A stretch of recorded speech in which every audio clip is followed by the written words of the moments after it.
Perkenalkan, nama saya Niwaya Novi Sugiantini, mahasiswa Keperawatan Poltekkes Kemenkes Mataram. Kali ini saya akan melakukan promosi kesehatan mengenai penyakit tidak menular yang salah satunya adalah hipertensi. Penyakit tidak menular atau PTM adalah penyakit yang tidak bisa ditularkan melalui orang ke orang. Penyakit ini tidak bisa menular melalui vektor, virus maupun bakteri. Biasanya penyakit ini disebabkan oleh beberapa hal, salah satunya perilaku dan gaya hidup yang tidak sehat. Perkembangan penyakit ini biasanya berlangsung dalam jangka waktu yang panjang. Faktor risiko yang menyebabkan penyakit tidak menular biasanya dilihat dari kurangnya mengkonsumsi buah dan sayur, rokok, aktivitas fisik yang kurang, dan juga gaya hidup yang tidak sehat. Penyakit tidak menular ada beberapa jenis, yaitu diabetes, penyakit jantung, kanker, hipertensi, obesitas. Penyakit tidak menular banyak jenisnya, salah satunya adalah hipertensi. Kali ini saya akan menjelaskan mengenai hipertensi. Baik, selamat pagi. Perkenalkan, nama saya Niwaya Novi Sugiantini, mahasiswa keperawatan dari Poltekkes Kemenkes Mataram. Hari ini saya akan menyajikan materi mengenai hipertensi. Materi yang akan saya sajikan waktunya kurang lebih 15-20 menit. Diharapkan ibu dan bapak-bapak bersedia untuk mendengarkannya. Kali ini saya akan menjelaskan mengenai hipertensi. Yang pertama ada pengertian hipertensi. Hipertensi sendiri merupakan keadaan di mana kondisi tekanan darah melebihi batas normal. Normalnya tekanan darah seseorang itu adalah 120/80. Dikatakan hipertensi bila sudah melakukan 3 kali atau lebih pengecekan.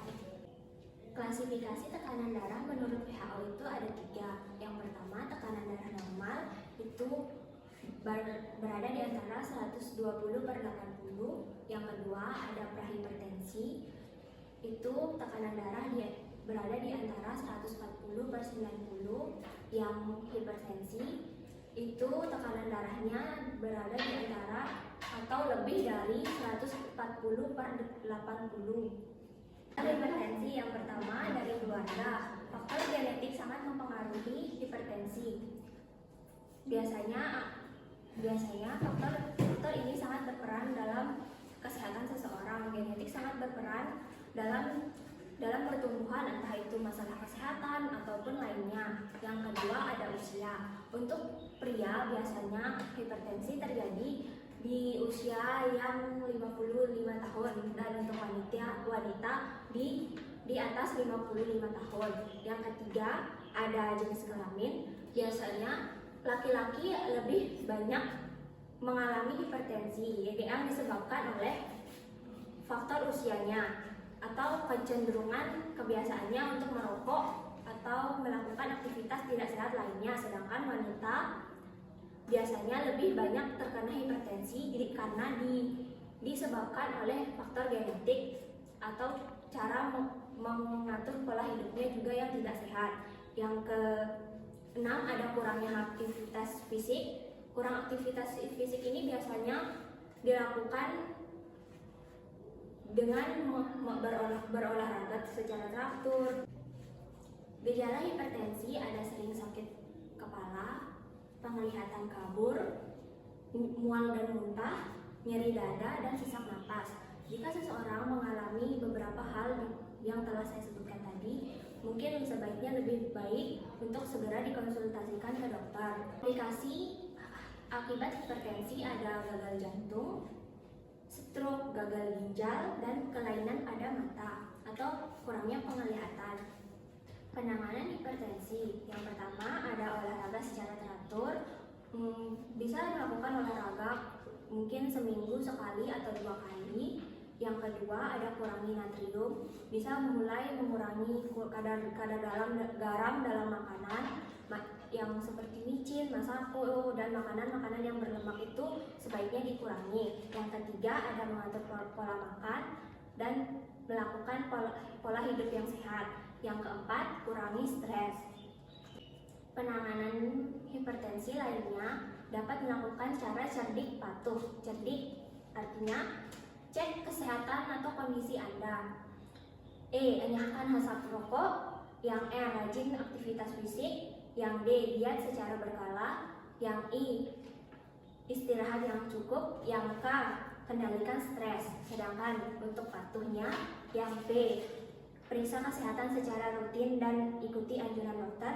Yang A. Atasi penyakit dengan pengobatan yang tepat dan teratur. Yang T. Tepat menjalani diet sehat. Yang U. Upayakan beraktivitas fisik. Yang H. Hindari rokok, alkohol, dan lain sebagainya. Ada beberapa cara tradisional untuk mengurangi hipertensi. Yang pertama adalah daun salam. Daun salam biasanya dimasak 10 atau sampai 15 lembar bersama dengan air biasa, lalu airnya kemudian dikonsumsi. Kemudian ada mentimun, ada belewah, dan ada mengkudu.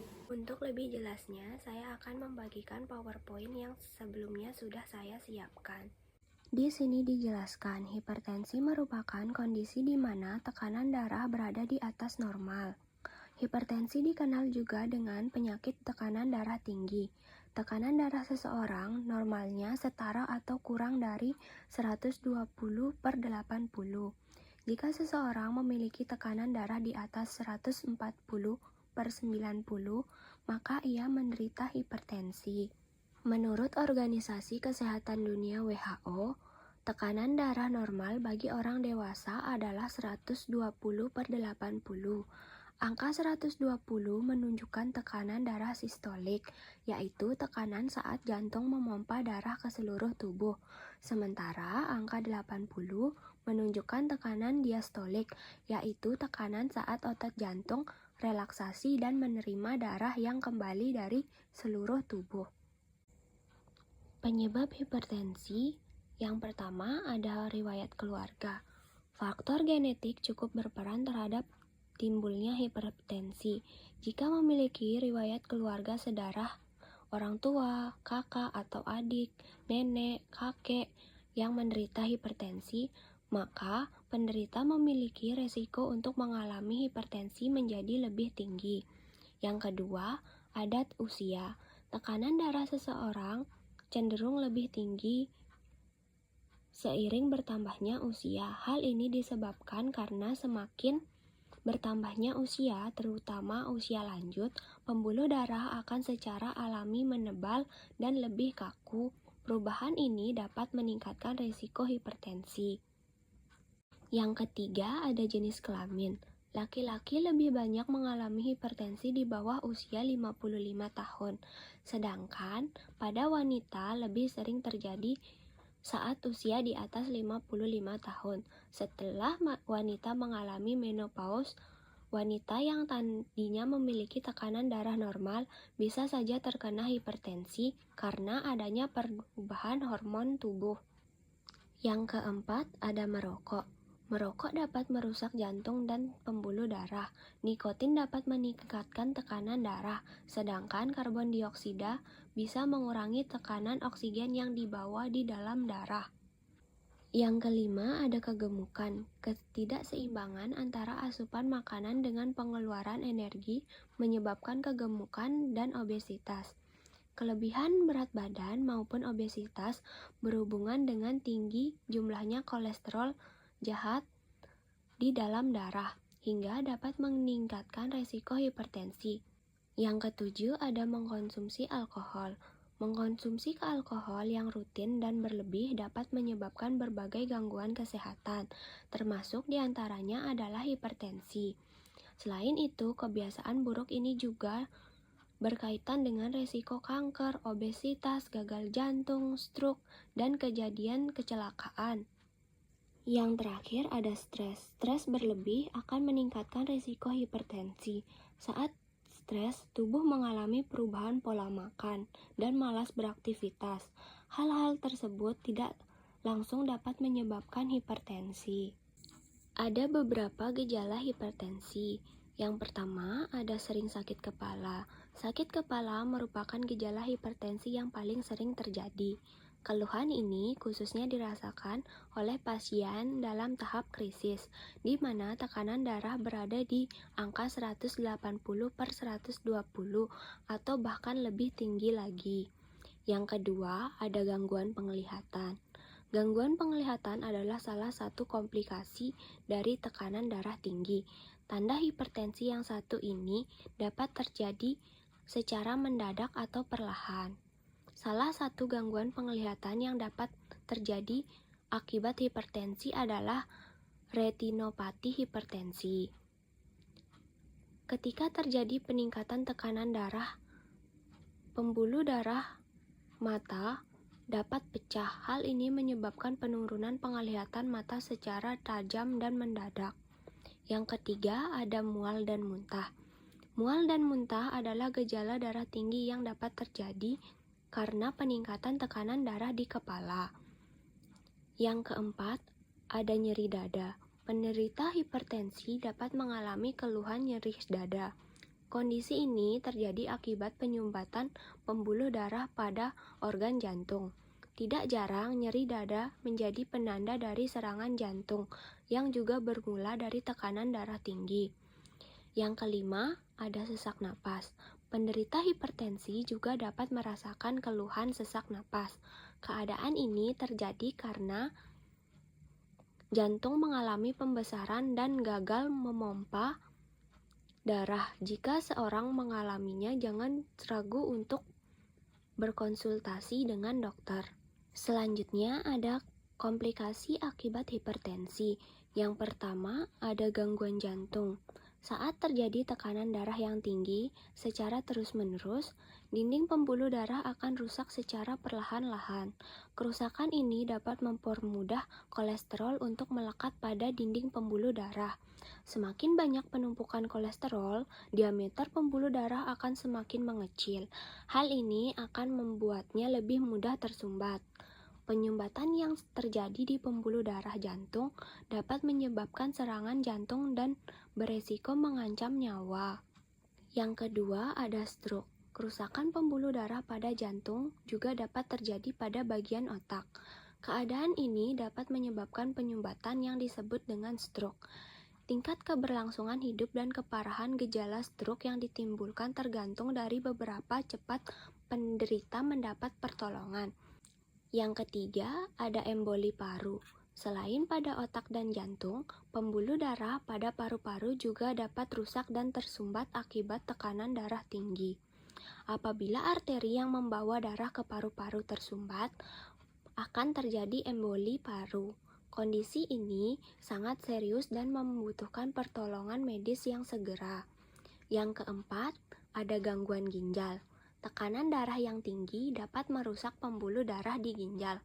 Lama-kelamaan, kondisi ini membuat ginjal tidak dapat melakukan tugasnya dengan baik dan dapat berujung menjadi gagal ginjal.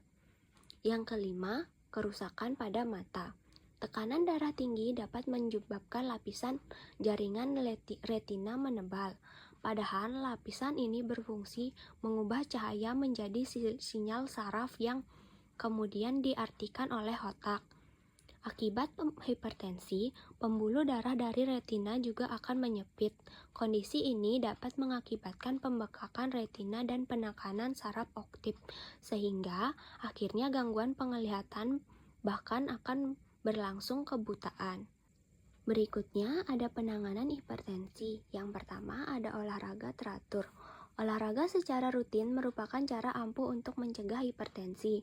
Dengan berolahraga, kinerja jantung dalam memompa darah menjadi lebih optimal, metabolisme meningkat, dan aliran darah pun akan lancar. Yang kedua, kurangi asupan natrium. Kandungan natrium pada garam dapat menyebabkan tubuh menahan cairan sehingga berdampak pada tekanan darah yang meningkat. Yang ketiga, mengatur pola makan. Pada penderita hipertensi, pola makan haruslah diatur karena ada beberapa makanan yang dapat memicu peningkatan tekanan darah tinggi. Yang keempat, ada kurangi stres. Stres berskala panjang akan membuat tubuh menjadi rusak. Peningkatan hormon adrenalin menyebabkan tekanan darah tinggi. Yang kelima, ada meminum obat sesuai program terapi. Perilaku cerdik dan patuh merupakan tips dalam mengendalikan hipertensi. Apa sih yang dimaksud dengan perilaku cerdik dan patuh tersebut? Berikut merupakan penjelasannya. Selain itu, hipertensi juga bisa dikontrol dengan mengonsumsi beberapa buah dan tanaman tradisional. Berikut beberapa tanaman dan buah yang dapat dikonsumsi. Berikut ini merupakan salah satu cara untuk melakukan pengecekan tekanan darah menggunakan tensimeter.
Terima kasih telah menyaksikan video yang saya tampilkan. Kurang lebihnya, saya mohon maaf.